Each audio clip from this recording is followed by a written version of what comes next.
შეკრება სწორედ ამ წუთებში დაიწყეს მოქალაქეებმა, სამოქალაქო აქტივისტებმა და იმ ადამიანებმა, ვინც ღია მხარდაჭერას უცხადებს ცოტნე მირცხულავას და ნიკა მელიას დაცვის ყოფილ წევრს. რამდენიმე წუთში ადგილზე გამოჩნდება ასევე ცოტნე მირცხულავა, მას დღეს პროკურატურამ ბრალი ოფიციალურად უნდა წარუდგინოს. საქმეზე გამოძიება 126 მუხლით არის დაწყებული, რაც ძალადობას გულისხმობს, ასევე გაბრიელ კობაიძესაც გააცნობენ ბრალის ოფიციალურ დადგენილებას. ეს უკვე სავარაუდოდ წუთი-წუთზე მოხდება, მანამდე კი მხარდამჭერები ის ადამიანები, ვინც დღეს მივიდნენ ადგილზე იმისთვის, რომ ცოტნე მირცხულავას და გაბრიელ კობაიძეს სოლიდარობა გამოუცხადონ, ამბობენ, რომ ეს არის ფორმალურად დაწყებული გამოძიება, რადგან სწორედ 2 წლის წინ მომხდარ ფაქტს ეხება საქმე. სამოქალაქო აქტივისტები ამბობენ, რომ ეს არის პოლიტიკურად მოტივირებული საქმე, რადგან 2 წლის განმავლობაში მათი განმარტებით პროკურატურას და საგამოძიებო უწყებებს არ გადაუდგამთ არც ერთი ქმედითი ნაბიჯი იმისთვის, რომ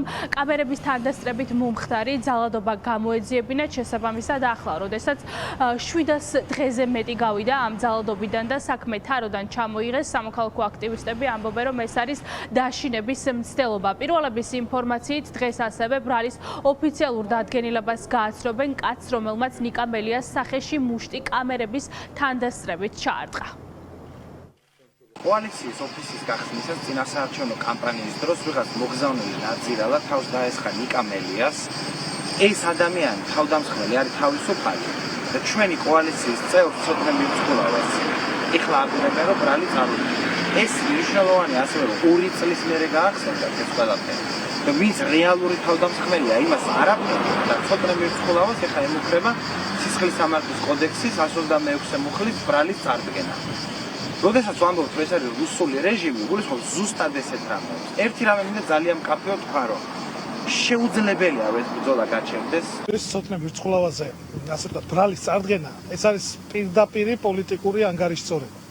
ნიკა მელიაზე თავდასხმელი ეს ნაძირალა, რომელიც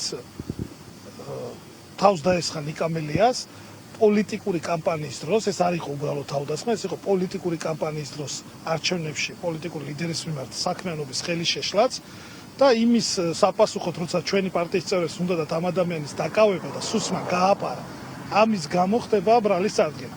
ვერც ცოტნე მირცხულავას, ვერც ნიკა მელიას, ვერც ელენე ხოშტარიას, ვერც იმ ადამიანებს, ვინც ახლა თავისუფლებაზეა და იბრძვის, ვერავის ვერ გააჩერებს ქართული ოცნება.